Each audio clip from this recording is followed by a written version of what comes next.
අයිබෝවන් අදත් වීඩියෝ එකකින් හම්බෙලා කතා කරන්න යන්නේ මේ ඉස්සෙල්ලා කතා කරා වීඩියෝ එකක් අපි කොහොමද ග්‍රාහකවල අපිට බලපාන්නේ මොකක්ද ඒකේ තියෙන තාක්ෂණය පිළිබඳ එතකොට දැන් අද අපි සාකච්ඡා කරන්න යන්නේ දැන් ග්‍රහපල වලට බෝධි පූජා යන්ත්‍ර ඒ වගේම සෙට් කවි ඒ වගේ කරලා ප්‍රමාණවත් අපිට තියෙන මේ කරදර කම්කටොළු දුක් කරදර ඒවා නැති වෙන්න අපිට මේවා විතරක් කරපුවහම ප්‍රමාණවත්ද කියන එක තමයි අපි අද මේ වීඩියෝ එකෙන් සලකලා බලන්න හදන්නේ. ඉතින් මූලික වශයෙන් දැනගන්න ඕනේ දැන් ඇත්තටම ගිය පාර වීඩියෝ එකකින් කිව්වේ කොහොමද දැන් මේ කර්ම මේ ග්‍රහ කේන්දරය බලලා අපි හරහා නියෝජනය කරන්නේ අපිට කර්ම බලපාන කොහොමද විපාක විදින්නේ සහ හොඳ කාලයක් ඇවිල්ලා කොහොමද ඒව හොඳ වෙන්නේ කොහොමද අපිට මේවා නරක වෙන්නේ ඒතර මේ කර්ම කොහෙද තියෙන්නේ ඒවා කොහොමද අපිට සම්බන්ධ වෙන්නේ දැන් ග්‍රහ තාරකා ඒවා කොහොමද දුර ඈත තියෙන ඒවා අපිට කොහොමද මේ බලපාන්නේ ඒවා මොනවාද ඇත්තට වෙන්නේ කොහොමද වෙන්නේ කියන එක අපි ගිය පාර වීඩියෝ එකෙන් කතා කරා. ඉතින් දැන් මේ කුසල කර්ම මේ තමයි මේ කේන්දරයෙන් මල්ලා ජ්‍යොතිෂ ශාස්ත්‍රයේ කියන්නේ මේ කියන්නේ අපේ කර්ම සටහන. ඒ කර්ම සටහනේ තියෙනවා සුභ කර්ම සහ අසුභ කර්ම කියලා කර්ම જાති සැප සහ දුක වශයෙන් ලෞකික ජීවිතයේ මිනිසෙක් බලාපොරොත්තු වෙන පැති දෙකක්. එතකොට දැන් සැප කාලෙදී මිනිසුන්ට ප්‍රශ්නයක් නැහැ. දැන් දුක කාලෙදී තමයි මිනිසුන්ට මේ ගැන අවබෝධ හොයන්න කරන්න වෙන්නේ. ඒක දරා ගන්න බැරිලා සෑහෙන අපහසුතාවක් වුණා. ඉතින් දුක් තියෙනවා, කේක જાති ඒවා, ආර්ථික අපහසුතාව, ඊට පස්සේ අසනීප, ඊට පස්සේ වෙන මානසික පීඩාවල්, මේ සියල්ල ඔක්කොම මේ දුක් කරේට වැඩෙන්නේ. මේවා එනකොට අපිට ආයි ඉන්න බැරුව යනවා, අපිට ප්‍රශ්න එනවා, ගෙවල් දුරවල ළමයි අපිටින්ගේ තර ව්‍යාපාර ස්ථානයේ මේ නොයෙකුත් ප්‍රශ්න. ඉතින් මේව තමයි දුක මේ වශයෙන් අපි ගණන් අරන් සලකන්නේ. ඉතින් දැන් අතට මේවා කොහොමද වෙන්නේ? ඒකද හොඳ කාලෙකදී ප්‍රශ්නයක් නැහැ හොයන්නේ. නරක කාලෙකදී දැන් මේ දුක මේ ඇත්තටම සිද්ධ වෙන්නේ කොහොමද? ඒක කේන්දරය බලන්න ආරයි යනවා. ඉතින් කේන්දරය බලන්න අරන් ගිහිල්ලා මෙහෙම මෙන්න මේ කාලෙවලට දැන් ඊයේ පෙරේදා ඔයගොල්ලෝ කවුරුත් දන්නවා මාර්තු 29 සෙනසුරු ග්‍රහ මාරුවක් තිබුණා.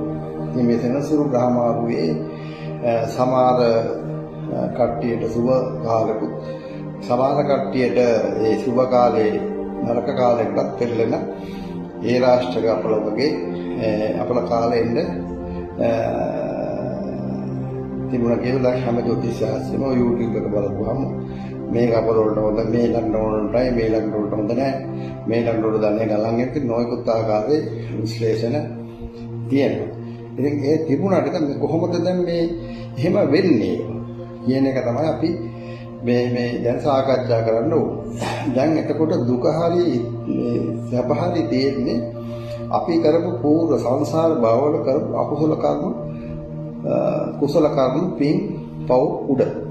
දැන් මේ පින් පව් තියෙන්නේ කොහෙද? දැන් ගිය පාර වීඩියෝ එකේ පින් පව් තියෙන්නේ අපේ බොහොම උපවිඥානයේ යටි හිතේ තා ඈත ස්තරවල. මේව තැම්පත් වෙලා තියෙන ස්මෘති වශයෙන්. මේ තැම්පත් වෙලා තියෙන මේකේ මතක සටහන් ඒවා හොඳ ඒවා නරක ඒවා දෙකම තැම්පත් වෙලා. ඉතින් මේ මතක සටහන් අපි තියෙනවා. දැන් අපි ප්‍රශ්න වෙලා තියෙන්නේ අපේ තියෙන මෝහය. මේ වේශ ධර්ම වලින් ඒ ස්තර වැහිලා ගිහිල්ලා තියෙනවා. වැහිලා ගිහිල්ලා තියෙනවා අපිට මතක නැහැ. අපිට මතක නැති නිසා අපි දන්නේ නැහැ. ඊළඟට ඒවා ක්‍රියාත්මක වෙන්නේ අපේ උඩු හිතේ නොදන්න. උඩු හිතට මේ අපල ක්‍රියාත්මක වෙන කිසිම දැනුමක් නැහැ. උඩු හිත දැනුමක් නැහැ. ඒකට මේවා යටි හිත අවිඥානික තමයි ක්‍රියාත්මක වෙන්නේ. ඒකට හේතුව තමයි උපවිඥානයේ යටිහිත විශ්වයේ තියෙන සම්පූර්ණ ඒකීය පද්ධතිය. යටිහිත කියන්නේ අපි කියන සබ්කොන්ෂස් මයින්ඩ් එක වන් මයින්ඩ්. ඒක විශ්වයේ හැමතැනම පැතිරලා තියෙන එක්තරා ඊතක ස්තරයක්. ඊතක ස්තර ඉතා සියුම්. ඒකත් එක්ක තමයි මේ ගනුදෙනු කරන්නේ මේ ග්‍රහ උත්තේජය. ඒකට දෙන්තුරු ග්‍රහය අපිට අදාළ උප්පත්තිය තියෙන කෙනෙක්ගේ කේන්දරේ බලපුවාම අදාළ තැන් වලට ඒ ස්ථාන වලට වෙන්නකොට අපි කියනවා එයාට මේ වෙලාවේ උත්තේජකම් ලබන්න වාගේ තියෙන විඥානයේ තියෙන අවිඥානයේ තියෙන කරුණු වලින් දුක් එන කාල පරිච්ඡේදයේ තියෙන අකුසලයන් තමයි සෙනසුරු වේලා උත්තේජ කරන්නේ. ඒ උත්තේජ කරන්නේ විශේෂයෙන්ම සෙනසුරු චන්ද්‍රයා උත්පත්තියෙන් ඉන්න තැනට එනකොට අපි කියනවා ජන්මේ රාෂ්ටකයක් කියලා. මේ ජන්මේ රාෂ්ටකයේ බොහෝ වෙලාවට වෙන වෙන ග්‍රහ දෘෂ්ටි සහ වෙන වෙන දසාවල් හරියටම තිබුණේ නැත්තම් අසුව විදියට තියෙනවා නම් අනිත් ඒවත් අපි කියනවා ඒ රාෂ්ට්‍රක එය ටිකක් දරුණු ලෙස බලපාන්න පුළුවන්. ඉතින් ඒ රාෂ්ට්‍රකයකින් ඒ රාෂ්ට්‍රක ලැබූ පමණින් එහෙම අසුබ විදියට බලපානවා කියලා කියන්න බෑ. මොකද ඒ රාෂ්ට්‍රක ලැබපු අපේ ඉහළ ජනනායකයෝ ඉන්න ඒ කාලෙදී ඒගොල්ලන්ට රජකම ඊටන් හම්බෙලා තියෙන කේන්දර තියෙන. ඒකට ඒකෙදී ඒ රාෂ්ට්‍රකයේ බොරුවක් හරි ඇත්තක් හරි ගන්න නෙමෙයි. ඊට එහා කියන ග්‍රහ සංයෝග ග්‍රහ දෘෂ්ටි ඒවා සලකලා බලන්න ඕනේ. ඒවත් එක තමයි අපි බලන්නේ. ඊට පස්සේ දැන් කේන්දරයක් ගත්තට පස්සේ කේන්දරේ අපි ගමු අවුරුදු 41ක කෙනෙක් ආව කේන්දරේ බලමු. දැන් ඒතන සටහන තියෙන්නේ එයා උපත්ති තිබුණ වෙලාව. ඒකට ඉතින් එයාට අවුරුදු 40. එයා කරපු වැඩ කටයුතු. ඒවා හොඳ පැත්ත නම් හොඳ පැත්තද නරක පැත්තද. ඒකත් මේ දැන් කේන්දරේ මේ බලපානවා අපිට ගුණ අගුර එන ඒ ක්‍රියාවලු බලපානවා. ඒවා කුසල කර්ම අපි කියන කෙනෙක් දිගින් දිගට කුසල කර්ම වල නිරත වෙලා තියෙනවා ඒ අවුරුදු 40. එතකොට එයාට බවවල තියෙනවා නම් කුසල කර්ම ගොඩක් කරාට මේ කාර්ය කරපු අයවත් එක්ක මිශ්‍ර වෙලා තමයි එන්නේ. ඒක අඩුවීමක් වෙනවා. ඒ වගේම මේක වැඩි වෙලා මේ පුළුවන් තරම් පව කරනවා නම් මේ අවුරුදු 40 දේමන්ත උපදිලා එතකොට තව ඩබල් වෙලා මේක නේද. ඒ වගේ මේ පුදුම කාල පරිච්ඡේද ජ්‍යොතිෂ ශාස්ත්‍රයේ මේක මේ සලකන්න ඕනේ. ඒක සලකන්න පුළුවන් වෙන්නේ ඒ ජ්‍යොතිෂ ශාස්ත්‍රයේ තියෙන ප්‍රඥාව උඩ. මිනිස්සෙක් ආපුවම එයාට තියෙන එවයානස දැනුම උඩ. මෙයා මේ වගේ කෙනෙක් කියන ඒ බණ භාවනා කරන නම් ජ්‍යොතිෂ ශාස්ත්‍රයේ කවුරු හරි තමන්ගේ හිත යම් කිසි ප්‍රමාණයකට දුරු කරලා තියෙනවා නම් ඒ පුද්ගලයා ගැන එයාට මේ කාලෙදි යම් කිසි හැඟීමක් එයාට නිරායාසයෙන් එනවා. ඉතින් ඒකත් එක්ක එකතු කරලා තමයි මේ පලාපලේ කියන්න ඕනේ. එතකොට එහෙම නොකියුවොත් තමයි ඒක වෙන්නේ නැතුව මේක ගැටලුකාර තත්ත්වයක් එන්නේ. ඒ නිසා ඒ රාෂ්ට්‍රකයේදී ඒ හඳ තීර්ථයන්ට ගෝචරයෙන් සෙනසුරු වෙනකොට අපි කියනවා ජන්මේ රාෂ්ට්‍රක ඒක සාමාන්‍ය නීතිය තමයි ඒ කාලෙදී අකුසල පයිස්, කියන්නේ ඍණ පයිස් කෙලසුරු විදිහේ උත්තේජ කරන උපවිඥානේ තියෙනවා. එතකොට මොකද වෙන්නේ? එතකොට හිත දන්නේ නැතුව මේවා අපුව ගෙනියනවා. අපි දන්නේ අපිට ඊටපුවක් හිතනවා නාන්න යන්න. ඒ රාෂ්ට්‍රයක් ගැන ඉතින් අපි නාන්න යන්න දෙනවා. ඒක නාන්න යනවා. මේක හිතනවා යටි. කවුරු කියලා හිතෙනවා. එතකොට නාන්න ගියාට පස්සේ එතන මොකක් හරි වෙලා අපුව ගිලනවා වගේ මොනවා හරි නෝන ඒක දැන් අපේ හිතන ඒ සිතුවිල්ල එනවා. එවැනි සිතුවිලි වලින් තමයි මේ රාෂ්ට්‍රක මේ කර්ම අපිට දෙන්න ලබන්නේ. එක්ක කවුරු හරි අපිට අපේ මිනිහ කෙනෙක් තරහ කරනවා. නැත්තම් වෙන සතුරෙක් උපද්දෝ. නැත්තම් කවුරු හරි එක්කෙන්ට මේ හුනියමක් කරන්න හිතෙනවා. මේක විශ්වයේ එක මේක යොදා ගන්නවා. ගැළපෙන විදිහට. අපි ගමු මේකට කියනවා දේවතාවන්. ඒ අදාළ දේවතාවුන් ඒ ශේෂ්ඨ වල අදාළ දේවතාවුන් විසින් දඬුවම් කරන්න කට්ටිය තෝරාගෙන මේකට එවනවා. යථාර්ථ කතන්දර ඒක.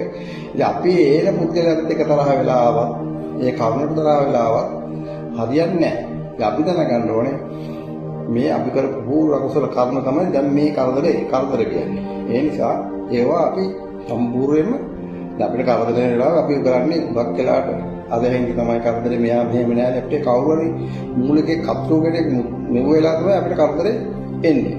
ඒක අපි යත් එකම වෛර බදිනවා. මෙයා මෙහෙම කරන්නේ කියලා. තේරුණාද? ඉතින් එහෙම නැතුව ඒ මනුස්සයා ගැන මෛත්‍රී කළා. මොකද මේ එවන්නේ විශ්වයේ මේක අපි කරපු ඌරගතනන්න මේවා නියුට්‍රලයිස් කරන්න මේවා උදාසීන කරන්න එවන්නේ. ඒකට කවුරු හරි කෙනෙක් එවන්න වෙනවා. නැත්නම් අපිට ඒ අතර මොන ඒක අපි කරන්න වෙනවා. අපි ඒක දැනගන්න. ඒක දැනගෙන අපි ඒක පිළිගන්නවා. දුක් කරදර අපි පිළිගන්නවා. දුක් කරදර පිළිගන්න මොකක්ද අපි කරන්න ඕනේ? දැන් බුද්ධ පූජා කරන සමහර බෝධි පූජා කරපු කට්ටිය එනවා. සමහර එනවා යන්ත්‍ර දාපු කට්ටිය එනවා. යන්ත්‍රයක් දාලා මේ යන්ත්‍රේ දාලා මෙහෙමයි අපිට මේක හරි ගියේ නෑනේ. ඊට බෝධි පූජා මම හැමදාම යනවා ඒ සමාලන් මේ ලෙඩේ අඩු වෙන්නේ නෑනේ. එතකොට සෙත් කවි ගියේ. දැන් මෙවුවා කරපු අඩු වෙච්ච කට්ටිය ඕනේ හැටි ඇති. නමුත් දැන් අධිකාවට ඇවිල්ලා තියෙන්නේ මේක හරි ගියේ නැති කට්ටිය. මම ඒ කට්ටිය ගැන මේ කියන්නේ. ඒතර යන්ත්‍රයක් හදනවා නම් යන්ත්‍රේ ඒ ග්‍රහ සංයෝග අපි කියමු සවි දුදේ යන්ත්‍රයක්. නාගන්නේ නැහැ. එතකොට ඒක උරයි ෂෝරුම් මේ ඇදලා ගල්ලා ලියලා තියෙනවා. දැන් ඒක ඊශ්වරුන් වහන්සේලා මේ ශාස්ත්‍රය වගේ බොහොම බණ භාවනා කරලා ඒ සමාධිය වලට ගිහිල්ලා තමලට ආත්ම භාව කීපයක් උන්වහන්සේලා දැඩි තපස් රැකලා තමයි මේ හිත දිනු කරලා හොයාගත්ත ශාස්ත්‍රය තමයි මේ ජ්‍යොතිෂ ශාස්ත්‍රය.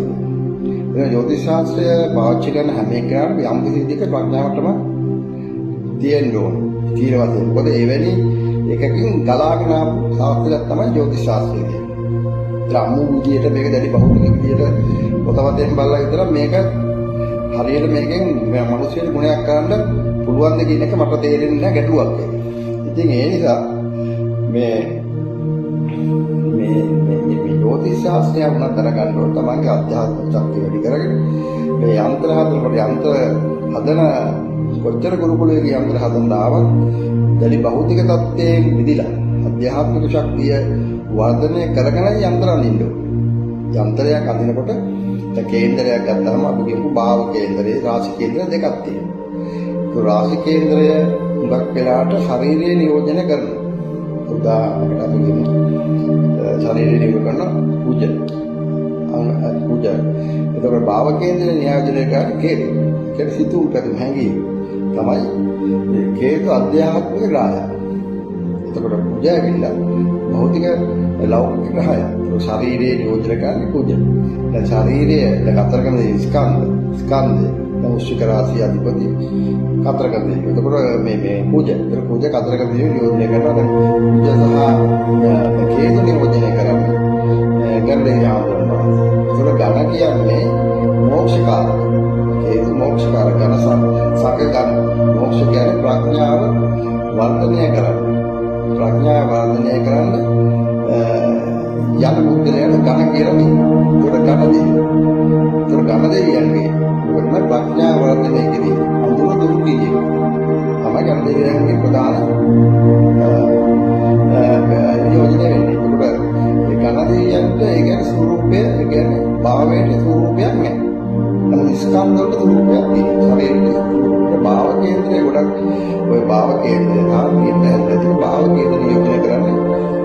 මේ විදිහේ භාව කේන්ද්‍රය හේතුකින් තමයි භාව කේන්ද්‍රය නියෝජනය වෙන්නේ. හේතු මොක්ෂකාරක. ඒ අධ්‍යාත්මික ග්‍රහය. ඉතින් කලදර එන කාලෙදී ඊළඟට අධ්‍යාත්මය දියුණු කරගන්න. අධ්‍යාත්මය දියුණු කරගන්න තමයි මේ අකුසල කර්ම ඒකල හරියට පුළුවන්. දැන් මේ සංසාරේ ආපු ගමනේ කර්මත් එක සටන් කිරීම නෙමෙයි. කර්ම පිළිඅරගෙන ඒවා දියකල හැදීම. ඒවා ගෙවා දැමීම සහ නැවත එවැනි නෙගටිව් කර්ම ඇති නොවන විදිහට ප්‍රඥාව වර්ධනය කර ගැනීම ආරාම තමයි අපිට මේ කරන්න පුළුවන්. ඉතින් යන්ත්‍රයක් හදනකොට ග්‍රහ ප්‍රීතිය වල බලයට අමතරව තමන්ට උපවිචාරයේ තියෙන ශක්ති ස්තරයන් උත්තේජන වෙන විදිහට යන්ත්‍රය හදන්න ඕනේ.